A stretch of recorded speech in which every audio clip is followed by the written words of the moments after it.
Giingon siya, okay lang daw alas 12 o wala una ra daw. Dili lang daw kuno kuan. Tapos mag-chat daw kuno ko sa iya kay para ma-aware sila nga aware safe sila. Safe daw ilang Basta katabang. mauli lang ba? Nindot mangod sa mga kaugabi kay og buntag crowded kay sana. Di ka makatarong. Aw, labi pa diya sa kanang simbahan Putol.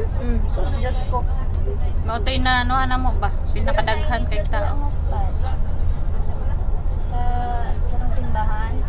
Sa Luyo. Nga walay tao kung kabalo lang ko kuha na ang. Di ba gilaan na ko kung mga diagikan siya ano tayo. Kaso lang kapuyan sa mukuling sa kumang kapuyan ka tayo. Sige, ragal lang kautin. Alis, okay, tricycle na rin.